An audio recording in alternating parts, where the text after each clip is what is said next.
welcome back to my little corner of the internet, and welcome back to the Taking Liberties Pro Wrestling Podcast. This is episode 4. Now, today we got a pretty special guest. Why don't you go ahead and introduce yourself? What's going on? My name's Nick, and I am here to review some fantastic wrestling. It was some pretty good wrestling for the most part. It was something, yeah. Yeah, for the most part. Welcome back, everybody. The podcast is growing ever so well. I want to thank all of you for being a part of it. You can find me you can find the podcast on Spotify, Google Podcasts, fucking Breaker, I think. I'm on Anchor. I think like Radio F. No, not Radio F. I don't know. You can find me at a good bit of places. So just go ahead and search me up. You can also find me on YouTube. The video will be there at some point. Today we're going to be reviewing TNA Impact, January 21st, 2005. That's right. Do you want to go ahead and lead us into it, or what? Yeah, okay. So the opening was the best part of the show because you've got this insanely powerful pyro for such a small building. I'm so glad you mentioned that. Like, I don't know if this is going to be the last time I brought up the pyro, because I know I've done that probably every episode by now. But holy shit, this is like, for the type of building that this was like Kevin Nash WCW level pyro. This was so stupid. It didn't make any sense, dude. Yeah, I mean, this shits on whatever they're doing nowadays, like anywhere, because, WWE, you got like these, before all the pandemic stuff, but you had these like little bursts of flames, and in AEW you had whatever that weak, like little crack of pyro was. I mean, AEW had the TNA pyro, well, the later TNA pyro, I guess. Yeah. Okay, so we hit it off. TNA, we just got off the pay-per-view and whatever, and then it goes into a press conference that sets up the next rivalry for the pay-per-view, which is Kevin Nash and Jeff Jarrett for the NWA title at Against All Odds. Yeah, and I actually noticed in the background Dusty was there with Trinity and Tracy. For anybody listening to my last review, Trinity and Tracy were the ones that got the clue or whatever. So now they're both Dusty's secretary. So until the pay-per-view. There's something I glossed over, but this intro for TNA, I didn't watch too much TNA at the time, but the logo and like the little B-roll footage of the silhouette hands in the front looks like something straight out of Guitar Hero. Yeah, it was really, I don't know, TNA was really something back in the day. Yeah. For what it's worth, I enjoyed it. It got me into a whole different thing of wrestling. I was only 7 at the time. So, good gateway. But looking back at it, especially when I grew up, it was, TNA was something, dude. Yeah. So, long story short, Nash, he buries Jeff Jarrett. Yeah. He pretty much calls him, just calls him like a vanilla midget or whatever, and then he names his accolades and says he's got awesome wrestling abilities and he's going to get money and all that. And Jeff Jarrett laughs when he said he's got awesome wrestling abilities. What do you say? He's like one of the best world champions ever. Yeah, based off my wrestling ability alone. Yeah. With the corner elbows. The measured corner elbows, So the very first matchup was Buck Quartermain versus Christopher Daniels. Do you have any idea who Buck Quartermain is? No. Do you know? Nope, I had no idea who this dude is. Local talent. I just watched these shows as if they were gonna explain it to me. They didn't explain it to me, so I'm going to assume Buck Quartermain was local talent. So Daniels just rushed Buck, and then Buck ducked, and he just threw a bunch of punches, and he whipped Daniels and just shoulder tackle. And then there was a really nice float over suplex by him. He did a really nice. I don't know if you caught that. Yeah. The match turned around when Buck went up to Brett's rope and he attempted a flying leg drop. And then Daniels just moved, hit an enziguri, and did what do you do, a rolling cutter? And he got the Yeah, win. I think that's right. It was a 57-second match. I don't know if you caught that. The match was not long. Yeah, that's a growing theme for the Yeah. rest of the night. So after that, he calls out AJ Styles, who at the time was the X Division champ. That belt was really good looking too. Oh yeah, and he says, why can't I get a title shot? I'm the best around here. So they're like, yeah, we're gonna do this right now. And then Dusty says, oh, well, hold on there. And he says, yeah, we're gonna do it, but it's not gonna be now. Yeah, right. It's gonna be the main event. So that begs the question: was there no main event before Christopher Daniels challenged AJ Styles? On and the then fly AJ Styles book. just happened to accept it. I don't know, it's kind of weird. So the next match was what? Do you want to go ahead and talk about it? Jeff Hardy versus Lex Lovett. And I wrote down Twist of Fate, Swanton Bomb. He wins. Abyss attacks, and Abyss gets the table and presses Hardy through the table on the outside, and that's it. I said Lex slapped Hardy, and then Hardy very sloppily tackled him into the corner. And then Hardy goes for the finish, which is Twist of Fate, Swanton Bomb, and then Abyss comes out, Black Hole Slam, and then throws his ass through the table. Yeah, that's pretty much it. Yeah. It was. I enjoyed Abyss coming out. Okay. That whole thing kicked ass. Yeah. The gorilla press through a table on the outside always pops me. Sure. Right. It's cool. That was little. No, I'm not gonna spoil that, but that was a pretty good one. Yeah. Yeah. And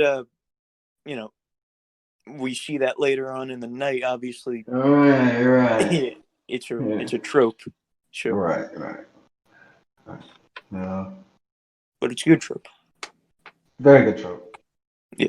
All right. So the next matchup was, actually it was an AMW promo, America's Most Wanted promo about winning the titles, and then Kid Cash and Lance Hoyt came up, and he's not even called Dallas anymore. A couple weeks ago he was called Dallas, and I guess they just dropped that. So he's just Lance Hoyt now, and they just pretty much challenge AMW out against all odds. I have a question. What's up? The quality I was watching this on was pretty bad, but whatever. And I'm not too familiar with Kid Cash, but he looks like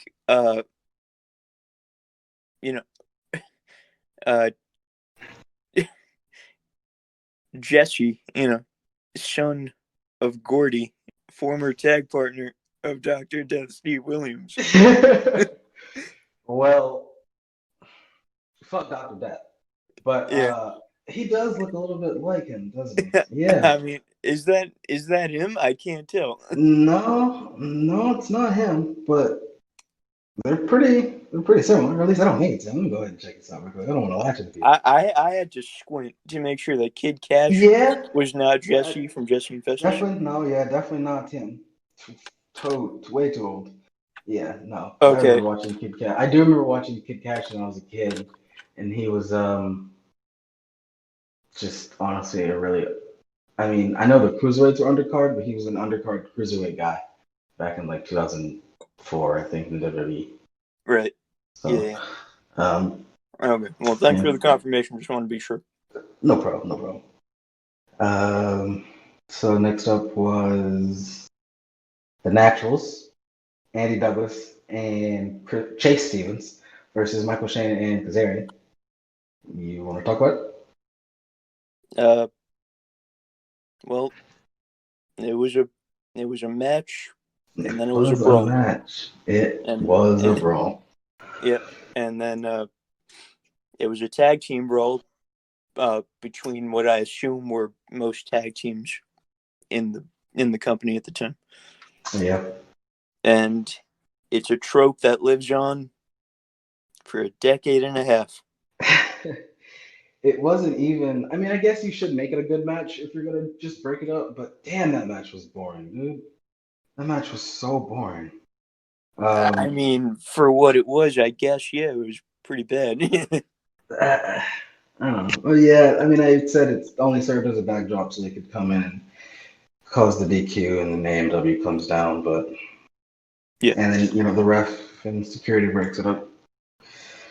And then after that, we immediately go to Cassidy Riley, who appeared the other week. I haven't looked into him since I last did the other show, and he went against Raven, and Raven just fucking jobbed this guy out. It was That's how it should. I mean, hey, when I saw this man get a chair, yeah. Yeah.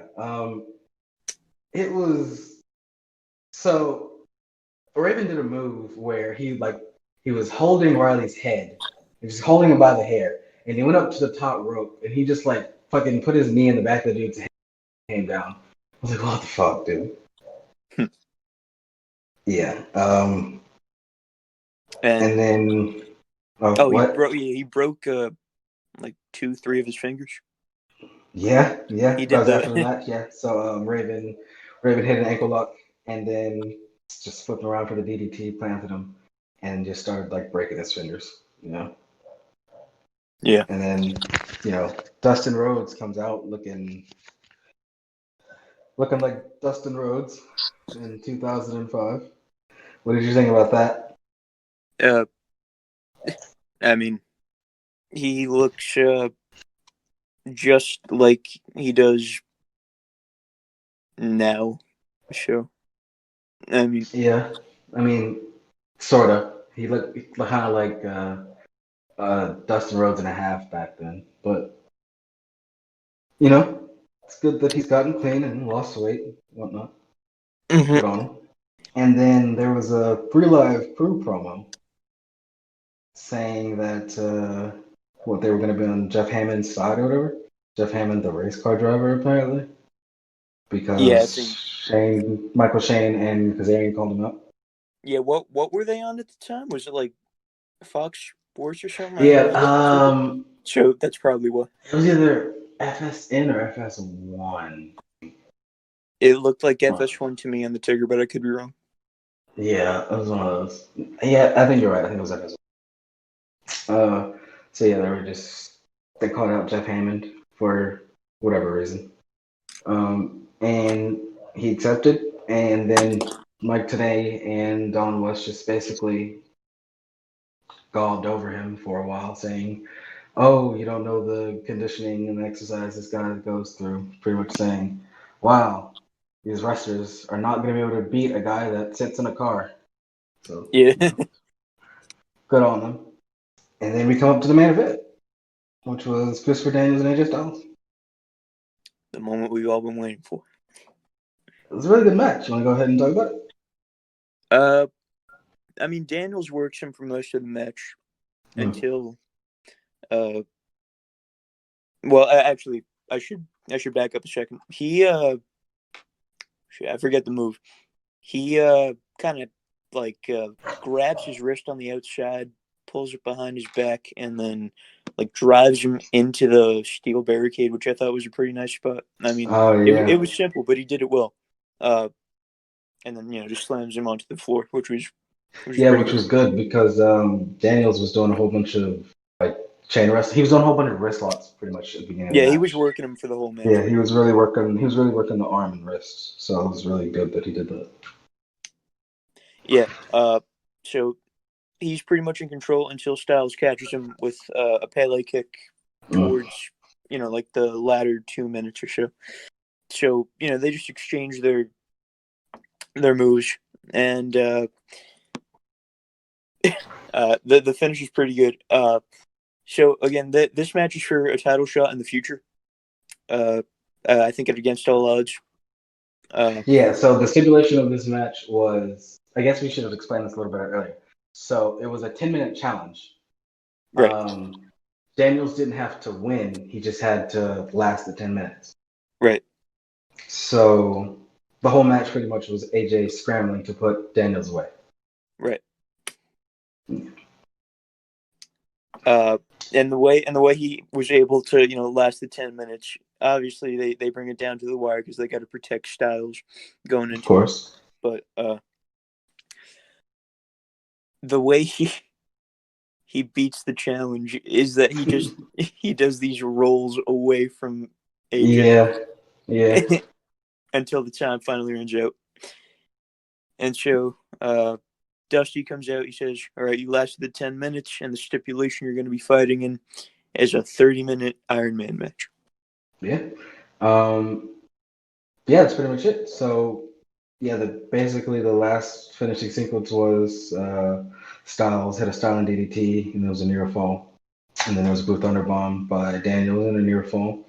And then fucking AJ, did you see that nasty ass lariat that AJ hit? It was a discus lariat. That shit was Oh brutal. yeah. He got that in pretty good. Yeah, he got that one in snug. Um, and yeah, the last 30 seconds was pretty much AJ just going for pins. And like you said, Daniels was just rolling away and trying to crawl against the ropes and just holding onto the ropes for dear life. And yeah, he lasted the last 30 seconds that AJ was really scrambling.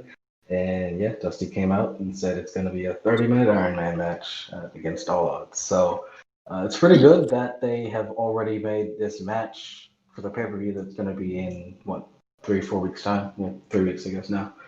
Right. So that's really good. It's sometimes TNA. I mean, I guess even WWE in general. A lot of companies don't make the pay-per-view or don't make a match for the pay-per-view until fucking the last week or the go-home week before the Yeah, pay-per-view. So. it's like the match is coming, right? Right. As soon as the heat comes from like the first week. I mean, there's no point in just waiting to make the match. So you might as well. Right. You might as well make the match and then build it. That's the whole point. Yeah. But I don't know. Some places like to do it ass backwards. I had to say one thing here. It's like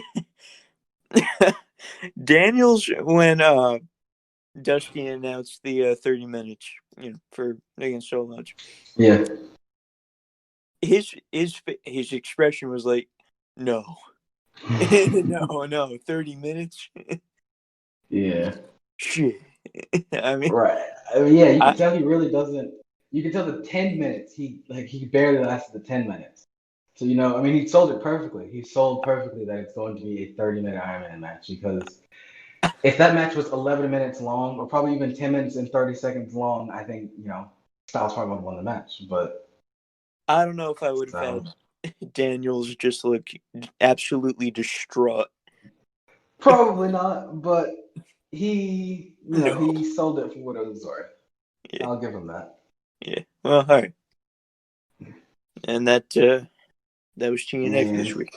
That was TNA for the week. TNA Impact, January 21st, 2005. Overall, I thought it was a main event heavy show, right? The main event was pretty good. The little face off between Nash and Jarrett, I enjoyed that. And the Raven squash was pretty nice too. Oh my god, the Nash thing was great, man. Yeah, so fucking great. We skipped over this, but one of the reporters in the crowd asked for a photo op, in a face to face. So they both go up to the podium to do this face to face, right? And then Nash just dwarfs this guy. Yeah, it was so crazy. He was just looking at this dude's probably the second or third button on his shirt. Like that shit was so crazy. Man. And then JJ says, "All right, that's enough." Yeah. And he goes back to his seat. Yeah. And then Nash stays there. I love that. It was great, yeah. One of the reporters was Don West too, which, I felt like I was a little biased, but oh well. Yeah. But yeah, that was TNA for the week. All right.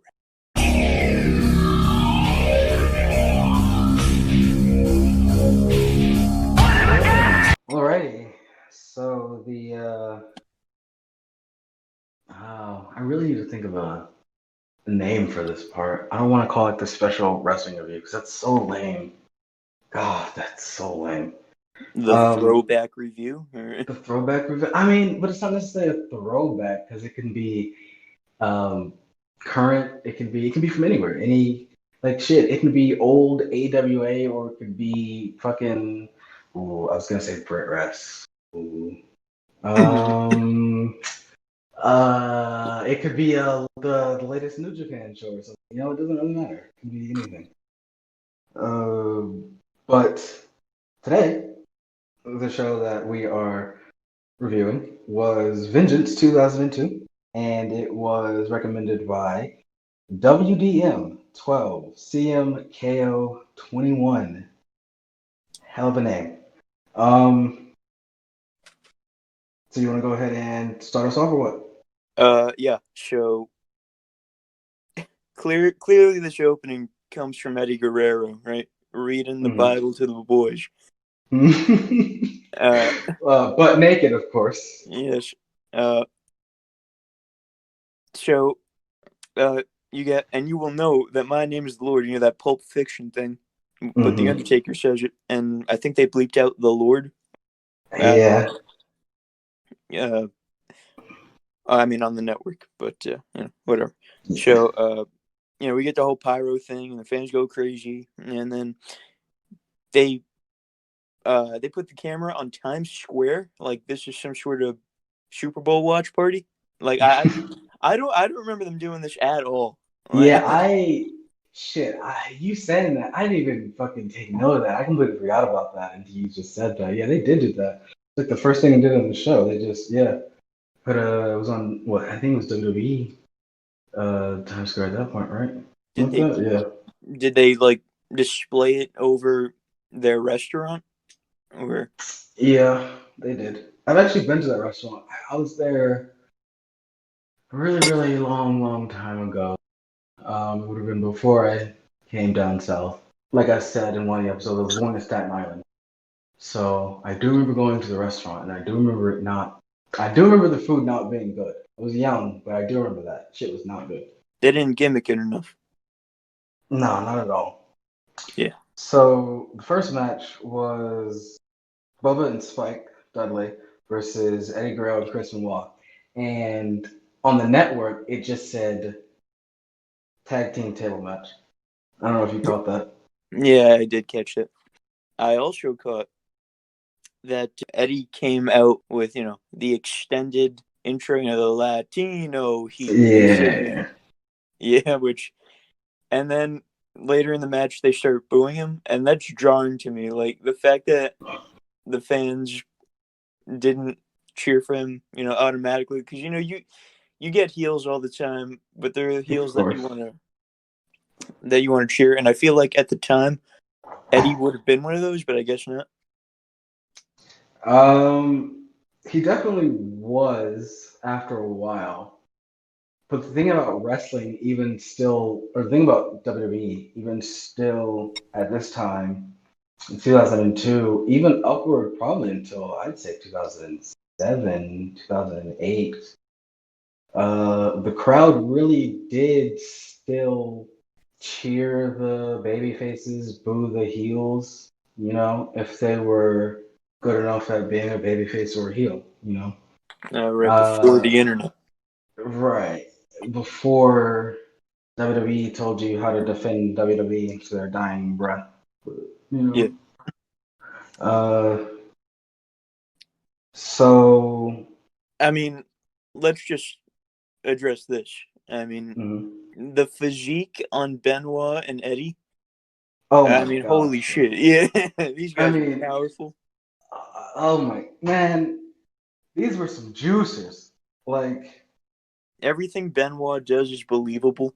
Like every strike he throws out is fantastic. I have never watched a Chris Benoit match and thought, wow, he is not giving his all right now. No way. I've never watched a Benoit match and thought he was half-assing it. You just compare like the simple things he does, from like a headbutt or just like a kick to keep someone down. Right. If you compare that to whatever you've got on Raw or AEW or SmackDown or whatever, pretty much any show these days, it's not even close. Just like It's how yeah. crisp it looks, and Yeah, there's a lot of wrestlers that are really missing the little things. I don't want to get on to that whole thing. Yeah, that's a whole nother conversation, and I'm sure people have their own opinions about that. But there are a lot of wrestlers that could definitely benefit from watching more Eddie Guerrero tapes or Benoit tapes or shit, Rey Mysterio tapes, Dean Malenko tapes, whatever. oh yeah, Uh, Malenko was a special. you're right. I mean, these are the kind of wrestlers that I will aspire. Will um, Yeah. shape. Okay. Yeah, If what I that's mean. the one. I will shape my move set around. I don't want to necessarily say aspire to be, but the things that they could do in the ring, are things that little Mm-hmm. things. I hope to pick up such little things and great technique. Yeah, because the first few parts of this match in a freaking tables match of you know it's just them working on Bubba and Spike in Yeah, this but corner. okay, so But it's eh, fluid. What Benoit does is fluid, and it was fantastic. Sure. yeah, Benoit was fluid. Guerrero was absolutely fluid too. The majority of the match Yeah. really was, or the first act of the match really was Benoit and Guerrero just getting heat on Bubba. But it took me a few minutes.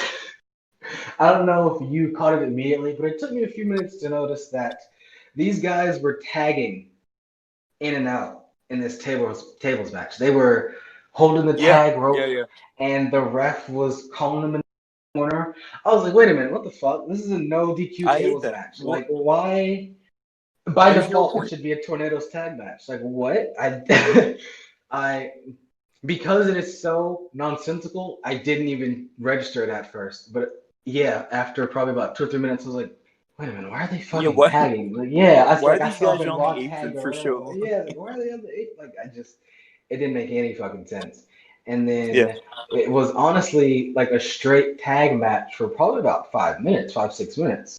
And you even had JR, it wasn't JR, it was, who was on commentary first? It was Taz and Michael Cole. Taz and Michael Cole was one of them that said, keep in mind they're not going for a pin because this is a tables match. And I was thinking, well, if this is a tables match, why the fuck is Spike Dudley letting Chris Benoit sit Bubba down in a hold for this long? I don't, Yeah. like, what the fuck is going on here? How long Uh, was this match? Like 15 minutes? um, Probably like Yeah, 12 or yeah, so. it was about 15 minutes max. Yeah, because And I I feel think like by the time the intro and everything happened, it was probably about 3 minutes into the match, and I think the match ended around the 18-minute mark. Yeah, it was around 15 minutes. I feel uh like a third of this match was just Benoit and Eddie working over one of them at a time. That's all it was. Yeah. Yeah. So it was the majority of the match. Well, yeah, it was Bubba getting heat for a Spike Dudley fucking hot tag of all things. And then Spike Dudley gets the hot tag, and then immediately gets fucking shut down. And then he builds heat some more, and then there's just more heat on him. I was like, what the fuck? Yeah. But There was one moment they finally started to just make it a tornado tag, and Guerrero and Spike had both whipped, or Guerrero and Benoit had both whipped Spike into a table that was set up into the corner, but Bubba came out of nowhere and like caught him, and I thought that was a really cool save. yeah. Uh, the crowd pretty much exploded for anything that Bubba did when the heat was on him. Just I mean that goes to show you how over the whole company was at this time. Certainly not as over now, but that is neither here nor there. I don't know why I'm bringing this up now, but there's someone in the front row of this entire show dressed up like China. And Really? yeah. and it's a dude, and I'm like, I didn't okay. catch that at all. And Wow. as I'm watching Benoit do his thing, and kill Spike Dudley, I just see this dude dressed up like China. Right. But anyway, yeah. Uh, shit, I didn't catch that at all. But basically, so the finishing sequence all happens in about what, a minute and a half. Yeah. Spike Dudley does the acid drop from the, I forgot what they call it in WWE, honestly. He does the acid drop from the Gorilla press, military press, whatever. was that it? Yeah, I think I think so. no. Um, it was what was it? Guerrero was going to suplex Spike onto a table onto the floor. Spike reversed it, and then he did the acid drop onto the table onto the floor. Oh, a bulldog? Yeah, the bulldog. Oh, I thought you were talking Yeah. about Benoit eliminating Spike. No, yeah. Yeah, I'm talking about when Guerrero got eliminated. So Guerrero, he Yeah. took the acid drop from the apron to a table onto the outside, and then and then Benoit beat the shit out of Spike, and then he did the Gorilla Press Slam onto a table onto the outside, on the other side of the ring. And then, like, what, probably 30 seconds after that, Bubba did the ass buster. I forgot what that move's called. The Bubba Bomb. He did The the full Bubba Nelson Bomb. bomb. Yeah. He did that through the table, and they won the match. It was a pretty good match, honestly. Yeah, I had the most to say about this match because it was just interesting to me. Like, Yeah. not even that it was great, but it was interesting to watch and take in. Right. I think everyone in this match did their job incredibly well. I'll say that. I do think it was a little weird that Bubba was the one getting all the heat, or at least like in the first act of the match, but it was a really good match, I think. And then there was a backstage segment with Bischoff trying to sign Triple H to Raw. Yeah, that goes out through the whole night. Yeah, through the whole night running. And then we got Billy Kidman versus Jamie Noble for the Cruiserweight Championship. And according to the recap, this match happened because Kidman had attacked Noble, or Noble attacked Kidman after his match, right, on Thursday against Sujir. Yeah, that's right. Uh, and so another lookalike for tonight. I've been watching a bunch of like classic CZW, like from their wars with Big Japan, because I just think it's interesting to me. And there's this guy named Wife Beater, right? Who yeah, and he was in John Zandig's stable, and the way Jamie Noble decides to dress up tonight looks just like this dude. He's got the jeans, he's got the goatee, he's got pretty much everything. It's kind of insane how much he looks like him. Yeah, Jamie Noble. I very, very vividly I vividly remember Jamie Noble and Nydia. Honestly, this was probably, like I said, I was born in '98. This came out in 2002, and I think Jamie Noble and Nydia was 2002, 2003.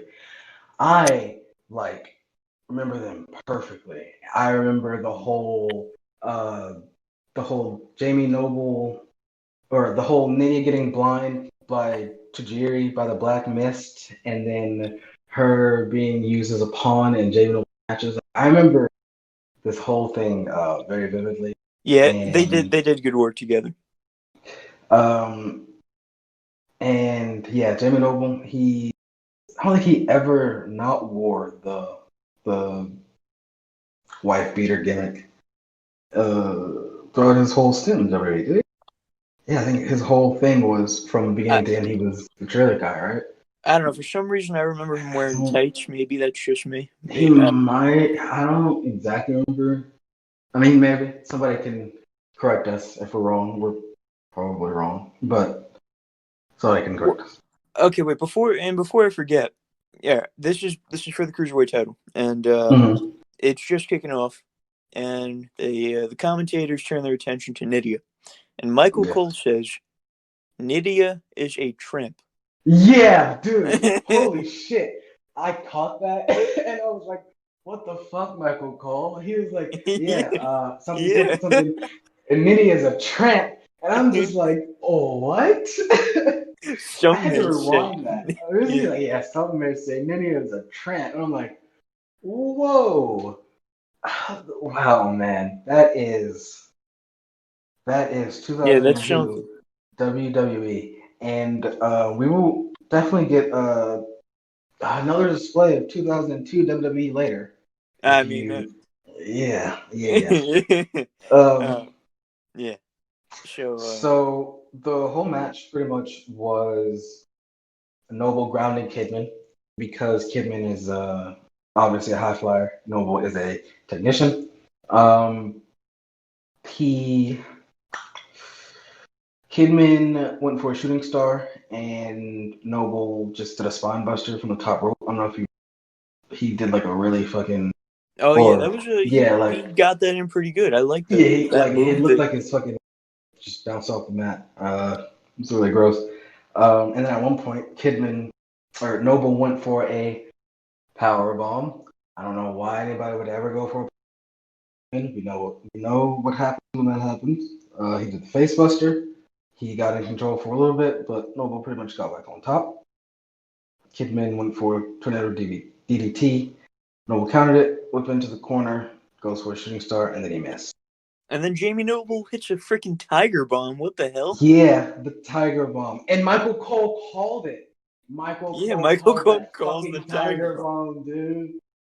Oh, I was like, oh, why can't he be good anymore? Well, And it he was a had good his. tiger bomb. It was a fucking great Tiger Bomb, dude. He got it in there. He From made sure to Jamie get it Noble in Yeah, he 2002 in the made cruiserweight sure to get division. it in there. Yeah, that Tiger Yeah, Bomb was fucking great. But more of the that, fact that please. Michael Cole called that was like so. Yeah, I That remember when Michael Cole was called moves. right. Wasn't that good? Like back in, it was from like this time to around 2006. Michael Cole used to call moves. That was a real interesting time. Mm-hmm. But yeah, so like you said, he hit the Tiger Bomb in. It was a real good match. Yeah, it was pretty good. Yeah. Yeah, backstage segment with what Heyman. I It have was got a lot actually it to was say backstage about segment with this. Angle. Yeah, with oh yeah, you go ahead and talk about So after the Noble match, it cuts right to Kurt Angle it. and a close up on this guy's face. Yeah, Yeah, looking and then primal. yeah, what you were saying? I said, yeah, he's looking primal. Yeah, his eyes are bloodshot. This guy's Oh yeah. crazy. He's ready to go. And then Kurt says, Detroit has terrible cars, and poverty in the United States is because of them. Yeah, that's what he says. Yeah. He pretty much says that the reason that the country is so bad economically is because Detroit makes terrible cars, and if they made better cars, we'd be doing better. Yes. And then Brock and Paul Heyman come around, and Kurt says, "I have one thing to say to you, Brock. I want to have sex with your wife." Could you just imagine? But pretty much, he just Heyman was giving him the whole spiel, saying that Brock's ticket is punched in for SummerSlam, and that he would love for Angle to be the guy that faces him at SummerSlam. So all Angle would have to do is win the match, or win the match tonight, the main event, which is a Yeah, three-way. and Brock Lesnar, because he's such a good guy, Mm. he wishes. He says, "Good luck tonight, Kurt."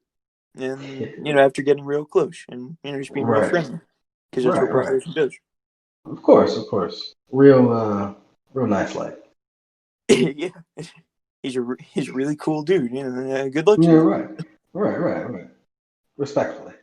Yeah. All right, so the next match was William Regal and Jeff Hardy. You got anything to say about this match? Yeah. So It's a Regal match for the title. He's just in there to work the young guy and see what he's got, and he does a wrist lock, and then they move to the outside a little bit, and Hardy eats shit after jumping off the barricade, Yeah. and then I think it was Taz that said Regal loves to bleed because he got busted open in his mouth a little bit, and he Yeah. said Regal loves to bleed. Okay. Yeah. I don't know what that was about. And I guess the whole point of this match is that William Regal is driven to literal tears after Yeah. it's pretty funny the way he just breaks down about losing. Yeah. So, um, what was it? It was just the last week, right? It was Yeah. past. Was it the past Monday or the past Thursday? I That believe it was the past Monday because okay. European So title was probably on Raw. yeah. So the past So Monday, Jeff Hardy had beaten William Regal for the European Championship, and William Regal had gone backstage. Coach, or was it the coach that asked him, or was it somebody else that I think it was had Coach. interviewed him? Yeah, I'm coach not sure. interviewed him, and he just broke down in tears, just started straight up crying, and he was driven to tears because he lost his European Championship. And I mean, I guess in kayfabe, he just took a massive pay cut. So I love the way I don't know why I'm saying this. Right? I love the way he acted about crying. Like yeah, I thought it was pretty funny. yeah, the way he cried was A play by play. no The way William Regal no no tears. person would ever cry like that. I don't know. It was definitely weird. So yeah. Anyway, so Jeff Hardy rolls up Regal in the end, and he wins. Whatever. I mean, the match was nothing special, but I guess everything around it was okay.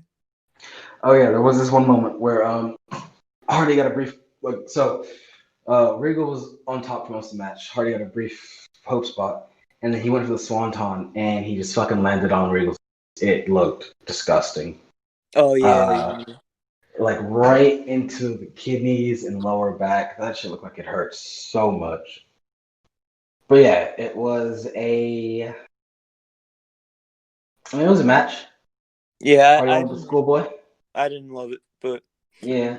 I do love Uh, what's coming up next. well, after the match, Regal cried some more because he didn't win his European Championship. Yeah.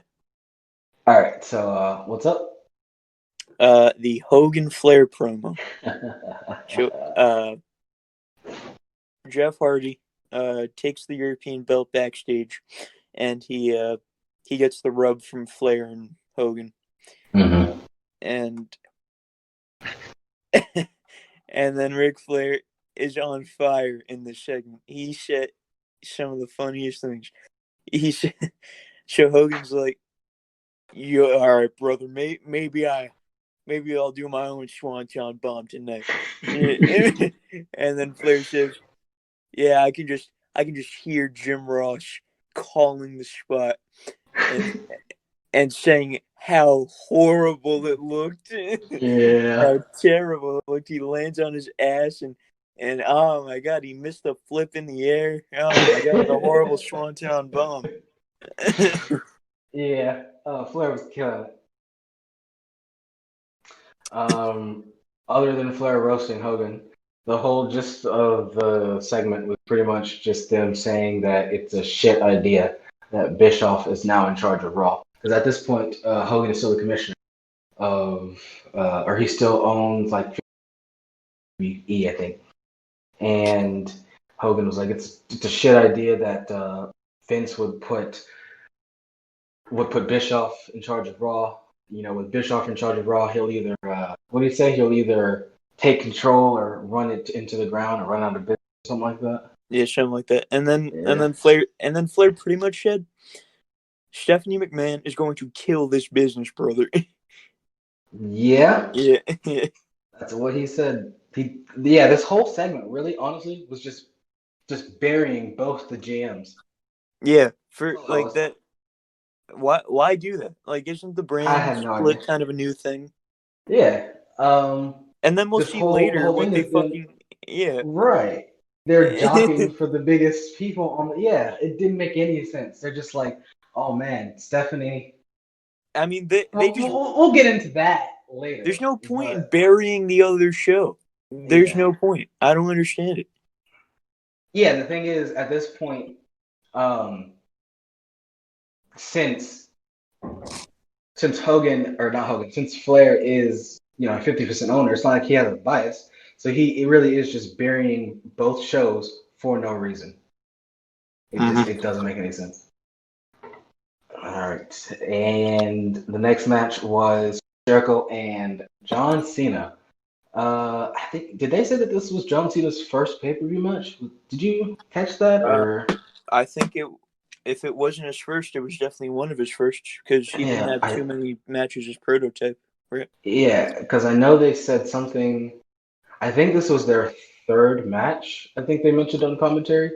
One, I think Jericho got himself DQ'd, and one Cena had already.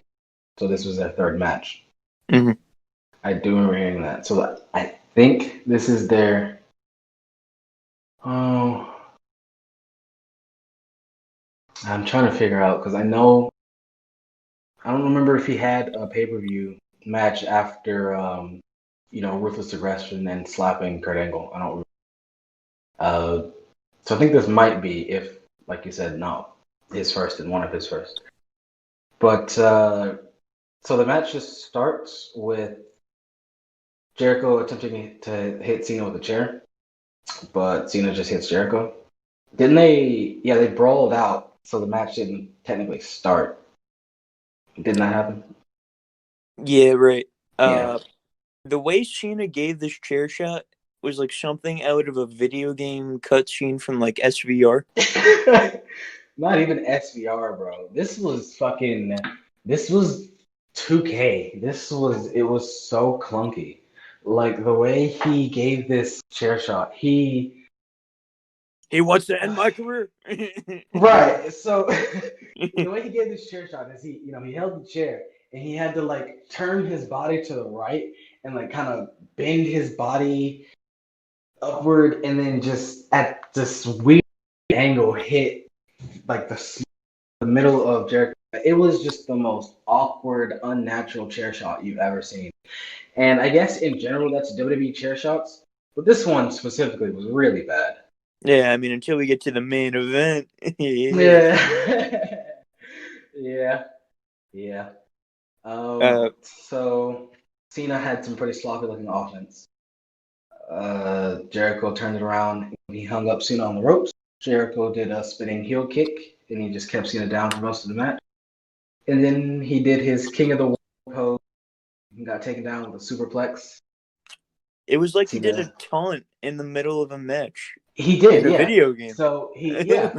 It This was whole just thing as is if something from a video. like fucking Jimmy 2x4 just controlled Chris Jericho and then did a body slam, went up to the top rope, and before he did a moonsault, he just taunted real quick, and Cena came up and did a superplex. So And Cena the did, finish, I mean, we might as well go to because it's the only thing yeah, interesting that really happened here. yeah, it's just more So shitty offense.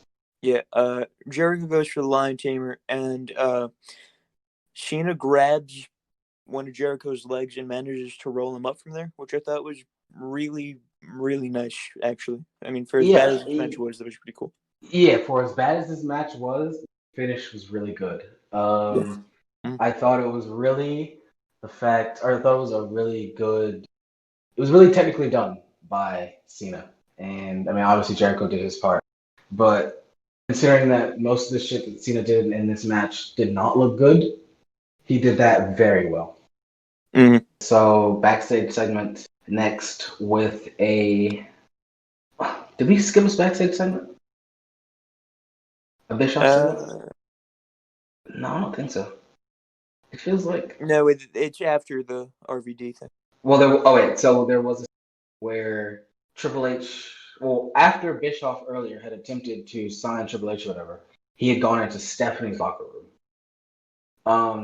And then after this match, we see that there is a lawyer dropping off documents to the locker room, but he's not allowed to disclose what kind of documents they are.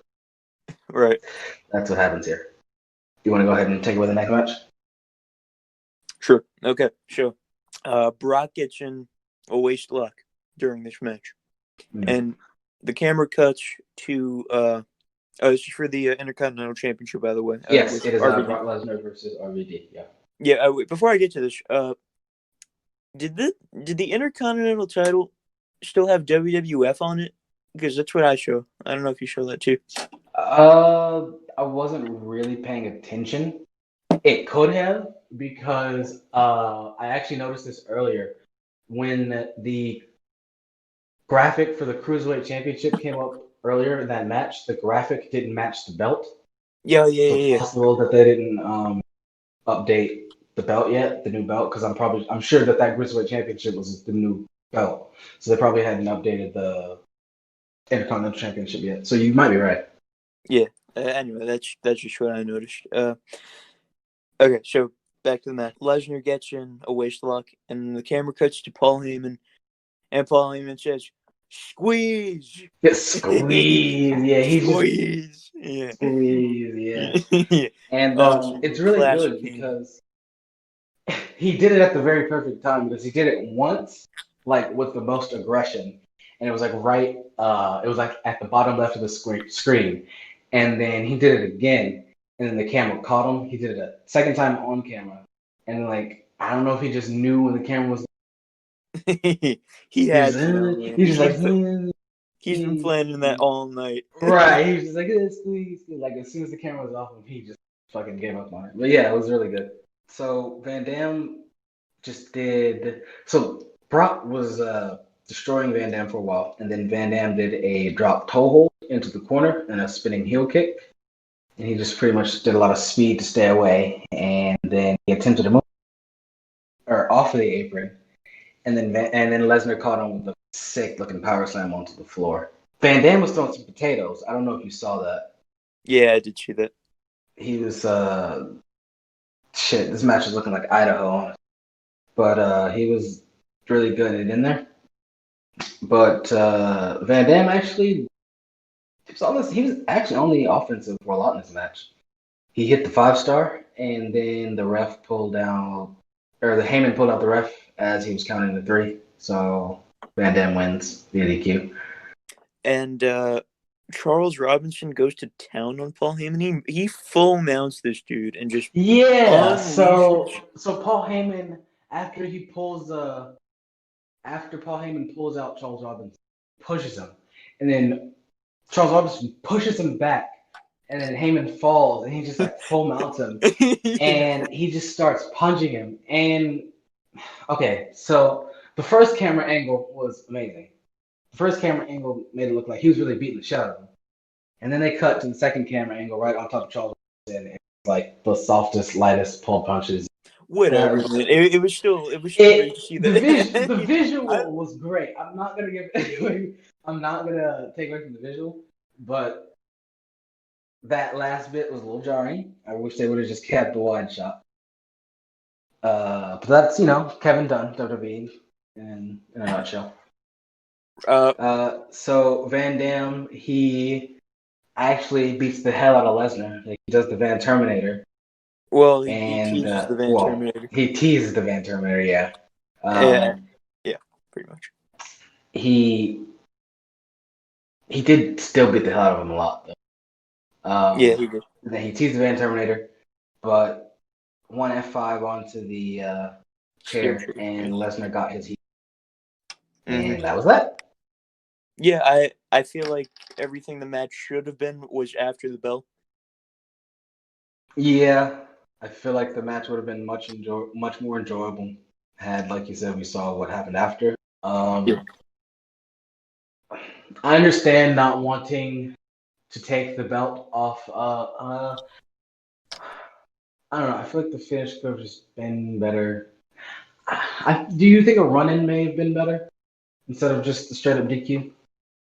No, no. I mean, we see where it goes from here, and for a lesbian show, I don't. Yeah, I yeah, think that's this is true. That's just. true. There's no point in Yeah, changing it. Yeah. yeah, yeah. Right. There's no point in fantasy book in the past, I Well, at least fantasy booking stuff for Brock, because we guess. know how all this Right. turns out. Right.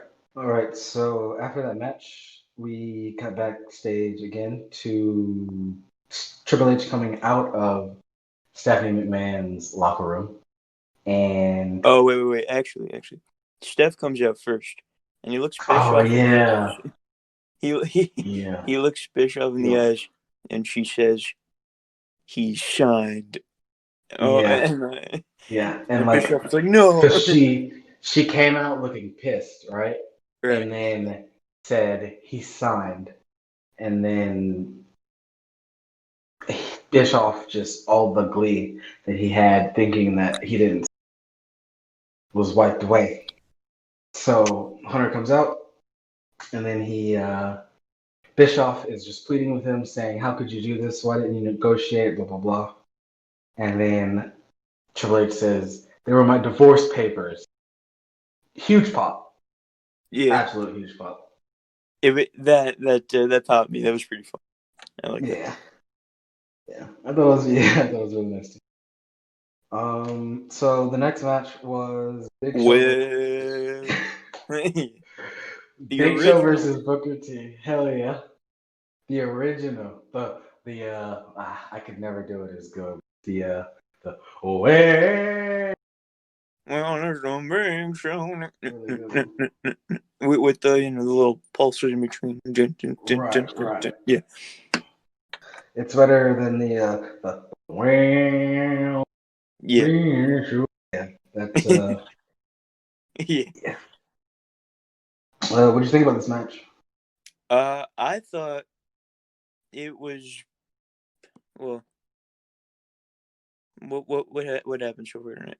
I Okay, mean, so just being the match, I thought it was probably the best match of the night for yeah, me. I just for me um, because I liked everything that they did. Everything. I really liked the main event, but Well, I mean, so far, best match of the night.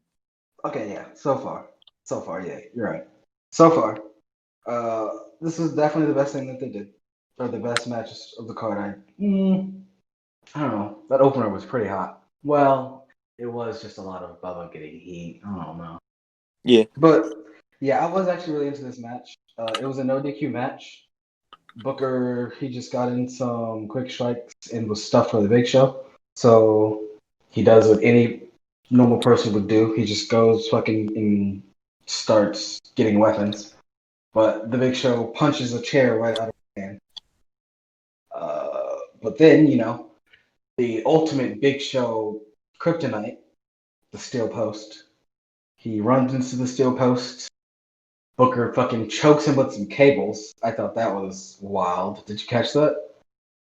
Oh yeah, I did catch that. That was I mean, Yeah, so he I like go ahead. I can watch some pretty like messed up things for death matches, but for some reason, like choking spots, I never liked. It just never. It it's too real, right? I mean, Yeah, I guess. it's very relatable. I mean, I'm sure everyone can at some point or another relate to having their airway blocked or not being able to breathe for one reason. It's honestly one of the most relatable things you can do.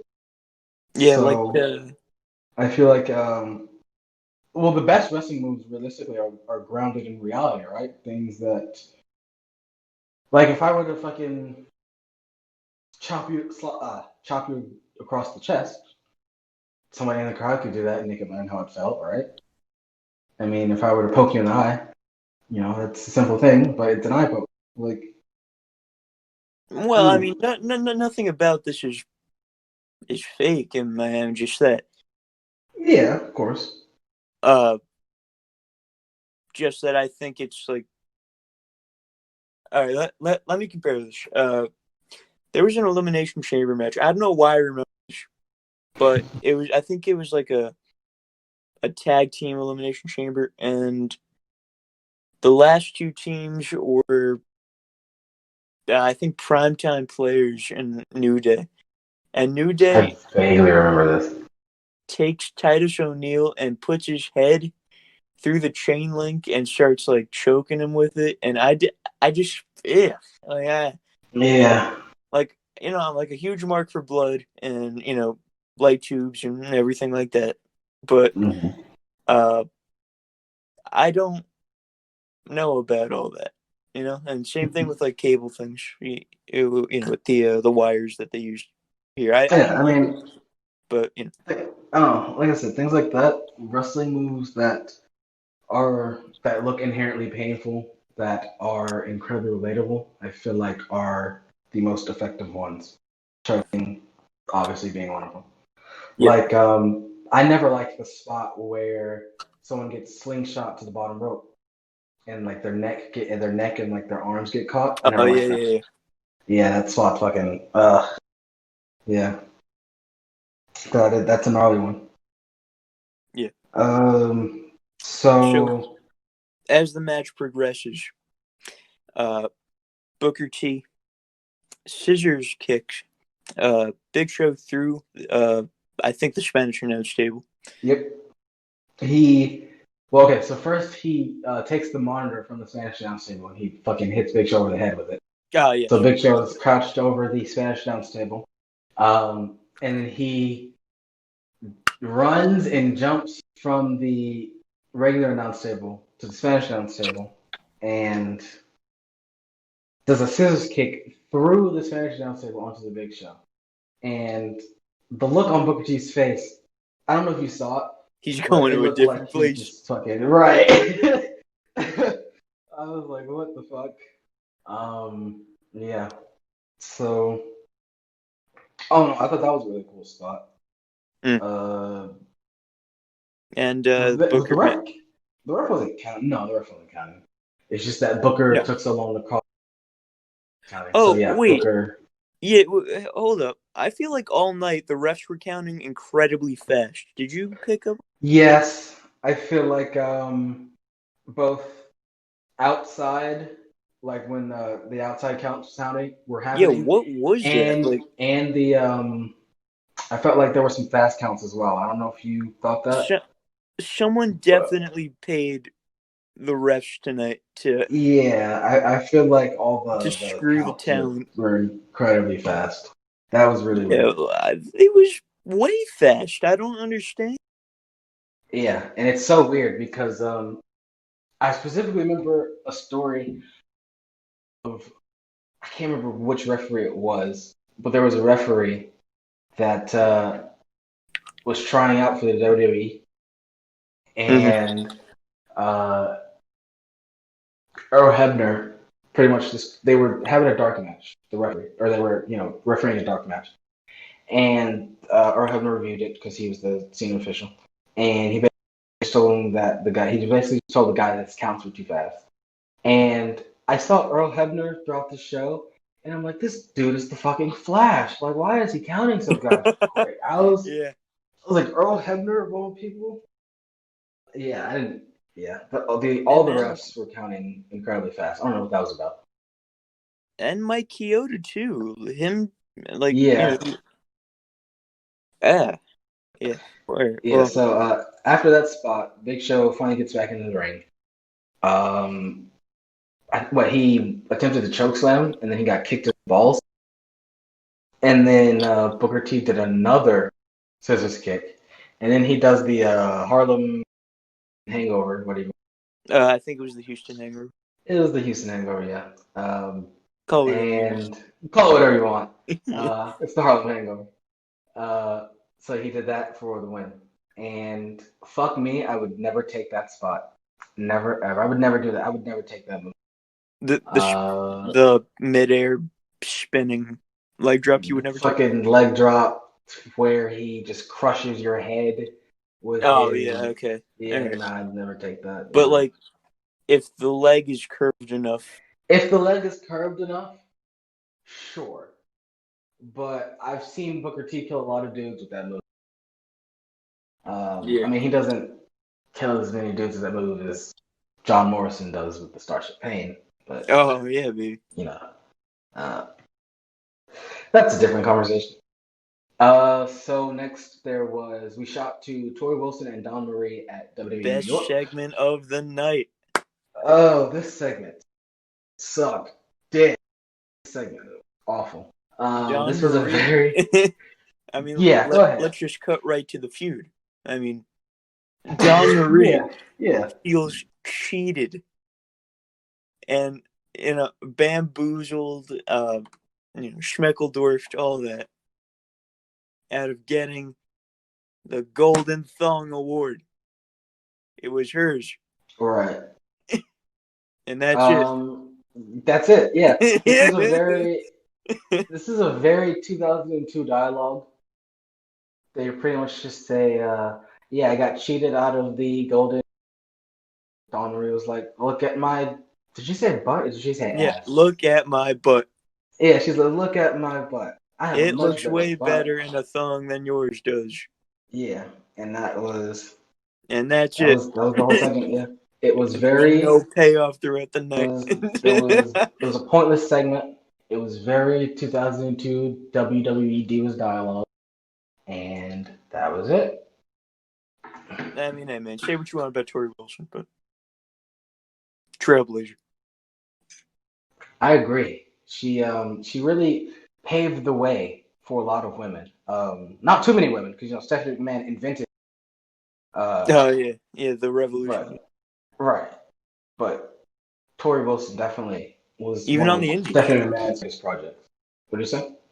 Yeah, I mean, it's Stephanie McMahon's idea that people like Alley Cat can wrestle Mance Warner in the semi-main event. Of Yeah, indie yeah, of for indie sure. show. Shout out to Alley Cat. It's her ideas, Right, and right. it's Stephanie McMahon's responsibility for this show. So good on her. Of course. Right. WWE, Man. WWE. I wonder if there's ever going to be another WWE Evolution. The women's favorite. It was called Evolution. Maybe after we relapse and just have women strip on TV again. Maybe I don't know. I mean, it sucks that it took this long for the women company, but Yeah. that's WWE. Mm-hmm. All right. So after that awful dialogue, there was Triple H. He comes out, and then Triple H comes out. He makes his whole entrance, um, water and all. And then right as he puts the microphone to his mouth, you hear Eric Bischoff's music. He makes a whole plea deal, and then Stephanie McMahon comes out. Is there anything you want to add to any of that? No. But what happens next? What happens next? That popped me. Well, what part of it popped you? Because there are a few things here. Okay. I guess I'm getting way too far ahead. Well, yeah, there's a couple things that popped me actually. You take it away. Okay, all right. So, Triple H, after this back and forth thing, he, well, first of all, he extends his hand to Eric Bischoff, and then he pulls it away, and he flicks his hair back. And then, that happens. And then Triple H says Stephanie McMahon likes getting screwed or something like that. Yeah. Yeah. Okay. Yeah. And so through all that, Shawn Michaels comes in to teach Triple H. Hold on. Did he make the prick comment before or after Shawn Michaels came out? The Shawn Michaels thing popped me huge. What, the arrogant prick comment? Yeah. Yeah. Was that before or after? Yeah, okay. So Yeah, so he's going back and forth with Stephanie and Eric Bischoff. And he said some people may call Eric Bischoff a, what did he say? Arrogant, Arrogant prick. something arrogant prick. And then he turned to Steph and said, but some people may call her a self-centered bitch. And oh, huge Whoa. pop, oh, huge pop. Of course, again, WWE 2000s. I mean, Yeah. this is fresh into the ruthless aggression right off the tail attitude. So Mm-hmm. it is what it is. All right. So Triple H chooses SmackDown, and then Shawn Michaels says, "Oh, wait a minute." He Wait a comes minute. out to teach Triple H an important lesson about Right. brand loyalty. Yeah. Shawn Michaels is a company man now. Yeah. And his whole plea was, hey, come be a company man so we can not be company men. Yeah. And Triple H was That's right. like, yeah, fuck Yeah, it, I I'm can do going that to for you. Raw, DX, baby. And break it down. Right, and that was the whole thing. Yeah. And then he says, sorry, Steph. And then, yeah, and that's it. And then Oh, he also made a really sexist comment, basically just saying the reason I won is because I have testicles. oh yeah. Completely Yeah, Eric unnecessary. Bischoff. But Yeah. yeah, Bischoff said that. Completely unnecessary, but oh well. That he did say. Um, and then Steph slapped him. Yep. Rikishi cut a weird promo next. Yeah, I mean, I know. I get it. He's got to do what he's got to do. Always look up to Yeah, me. I don't like what the fuck was he talking about? I don't. He's like, yeah, Triple H is a locker room leader. A lot of people look up to him, but I understand Triple H has got to Yeah, do what like he's got to what? do it. What the fuck are you on about? But it's not as weird as what Goldust says. Shit, I thought that segment was much better than what Rikishi was going on about. Yeah, there was a Booker and Goldust segment after that. And they I were don't even pretty remember much what they asked said. the same question. Yeah, they were asked like, "What do you think about Triple H joining Raw?" Eh, Do you remember what they said? I mean, I think they just said, I "Oh think yeah, I remember." Booker T said, "It doesn't good matter, for you. but if he's I wish, but he said if Triple H is gonna put one on his grill like Shawn Michaels did, then they're gonna have a problem. Then what the five time, five time, five time, five time WCW champion, and that was that." And Goldust says we have large joysticks. Yes, he does. He Mm. said something. He said, what did he say? He said Triple H may be the game or something, but Yeah, we have well, larger joysticks. we've got the largest joysticks in town. Yeah. Uh, next was a tag team championship match between the Un-Americans of Lance Storm and Christian versus Hulk Hogan and Edge. Yeah, Do you want to take it away? I didn't like this match. I didn't like this match either. uh, Storm. I mean, there was just a lot of heat on Edge, and then there was a hot tag, which, I mean, to be fair, the hot tag led to a Hulk up, kind of. So it was like a double pop. yeah, But other than that, that was it. I mean, Test came in at one point and fucking just hit this big boot and knocked Edge's fucking head clean off. Looked nasty. Kick out, of course. And then Rikishi came out of nowhere and took Test out. And then Jericho hit Edge with the belt. And then the Un-Americans win. yeah, and Lawler makes these really like nationalist statements. Yeah. Yeah, the Yeah. world Okay. feeds So, off of yeah, America. he's like, the world feeds What do off we America. get? What do Yeah, we get? Nothing. What do we do for them? Everything. yeah, We give them all these handouts, and I'm just like, huh? Yeah. huh? And like, What's going on here? even even now that you say that, I just like have to remember this is 2002, 9/11, year before. Oh But well, all right, yeah, sure. yeah, I just remembered, but it was he was landing on heavy. It was thick. Yeah. I was like, what is it? Oh man, yeah, it was really he was really going at it.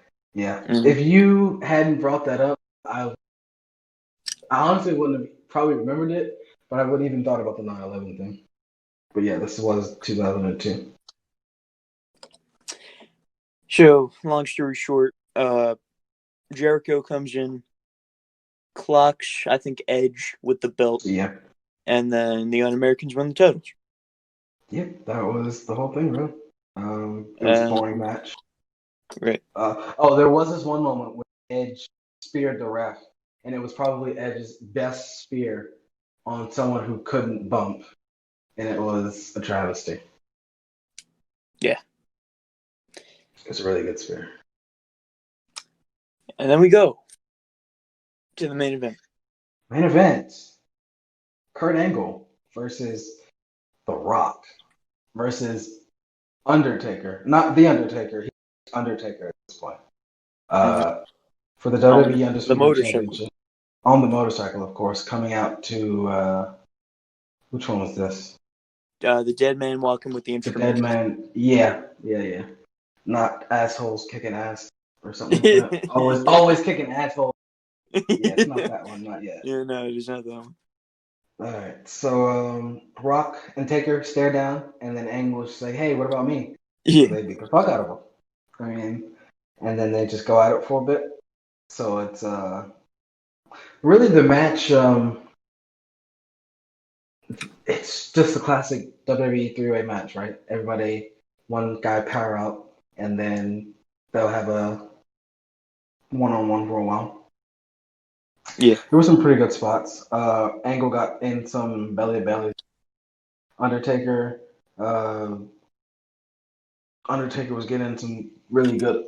I feel like everybody notices this. Undertaker's got some really good punches.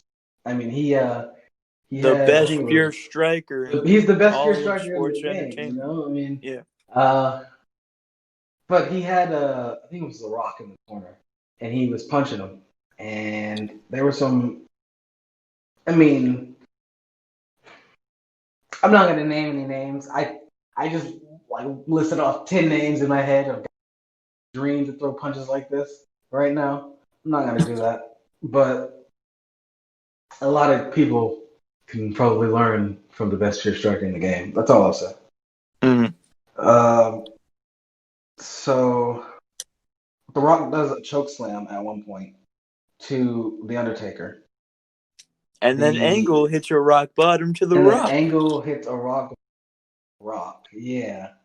Actually, what was it? So there was, and then fucking Undertaker did an angle Yeah, slam. Taker hits an Dude, Angle slam. this I looked mean, like up a in... shoot angle slam. I don't know if you saw Yeah, it.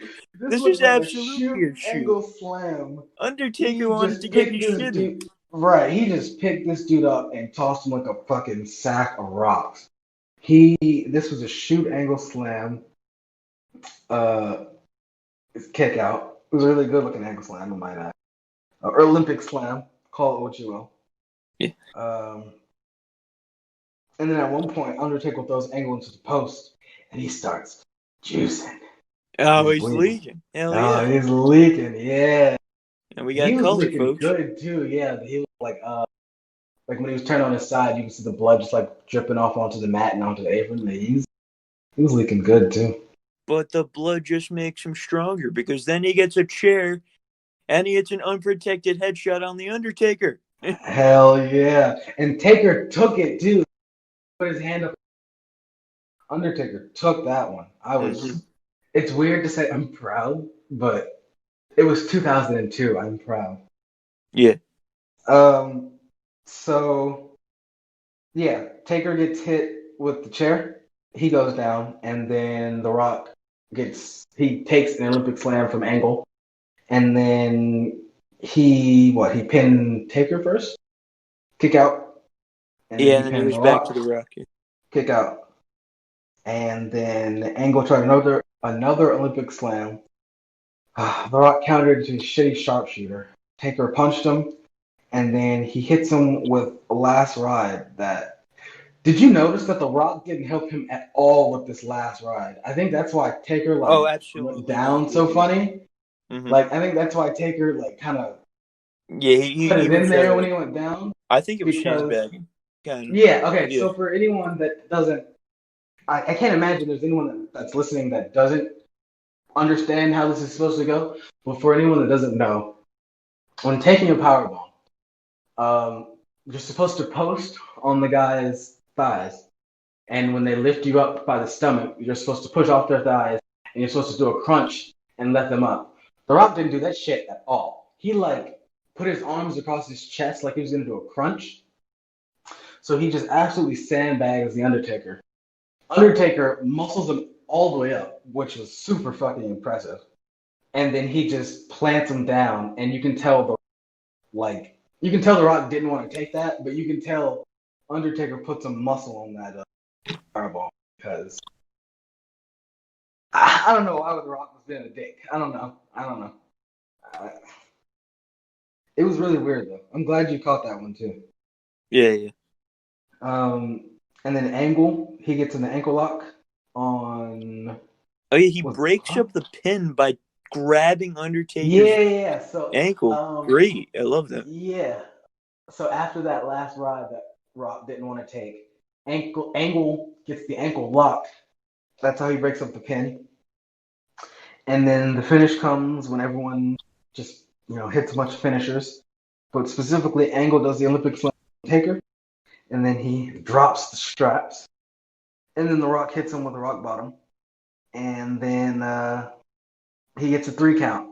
And The Rock is the new champion. And at 3.1, Taker fucking went to go break up the count. It was 1, 2, 3, and Taker was already on. Yeah. So I thought that was a nice little touch because they were both before and during the match. They were both playing up that Taker didn't even have to be pinned to lose the title, and he wasn't pinned, and he lost the title. And he tried his damnedest to keep the title, clearly. So it was a really good match. I felt like this was a weird finish because all night I could have sworn they were building to Angle winning this thing. They were. I don't know why. Well, I do know why because we know where this goes because at SummerSlam. Yeah, but I just feel like all night it's about. Yeah, all night it did seem like Angle was going to be the one. I mean, that was really what the whole Peyton promo was earlier, right? It was Angle versus Brock Lesnar Intercontinental Champion at SummerSlam. Yeah, and then just Brock being a good guy and wishing him luck tonight. Right. Yeah. Right. So I don't know. It was obviously The Rock is the bigger star, so it makes sense. But it did seem like they went against their booking, which was a bit weird. Mm-hmm. All in all, I thought it was a good match. I thought it was a really good show, honestly. Yeah, a couple of stinkers. Yeah, I feel like some things left a lot to be desired, but right. Yeah. Honestly, I wouldn't have wanted to see that un-American. I just don't like Hogan, so get Hogan off. But the opener was really good. The Bubba or the Dudley match versus Benoit and Guerrero. Yeah. The Booker T Big Show match was really good. I enjoyed the Kidman and the Hardy and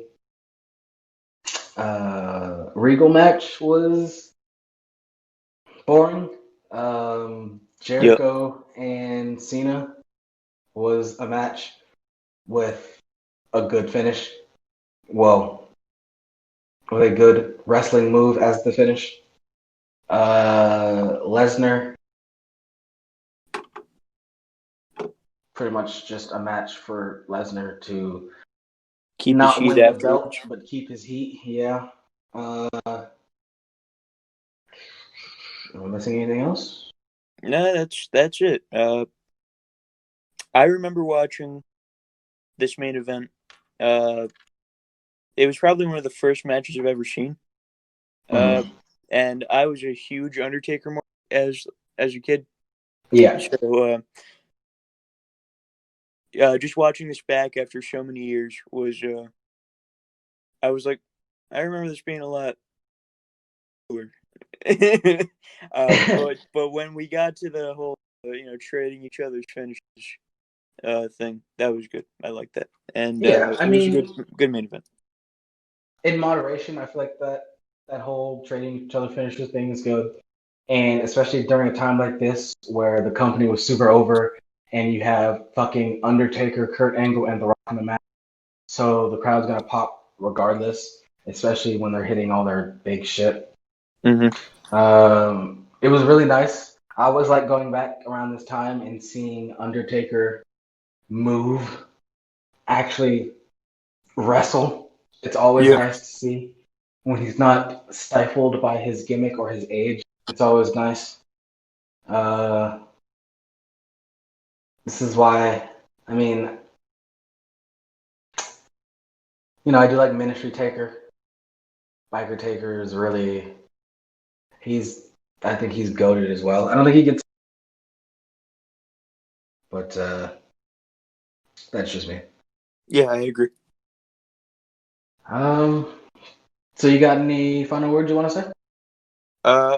Well, besides, I mean, nothing really about the show. Just Yeah, thank you for having me on and letting me say my piece.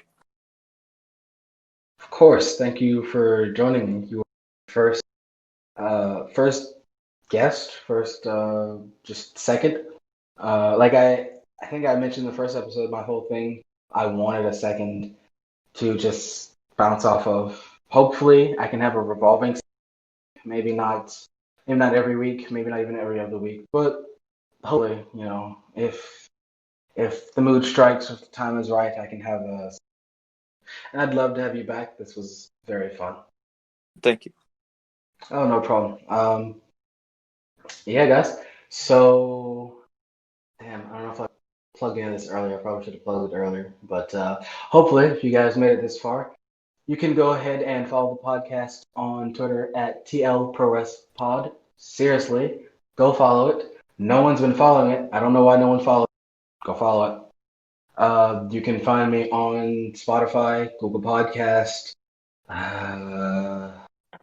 Hold on, I can actually tell you guys everywhere I am right now. Instead of going off the memory, I can just do that shit right now. So just give me one moment. You can find me on Google Podcast, Spotify, Breaker, Pocket Casts, whatever that is, and Radio Public. Those are all the places you can find me. I don't know if you guys have heard of any of those places, but I'm there, and that's good enough for me. Thank you guys for joining me. Thank you guys for listening, and I will see you next time. Have a good one.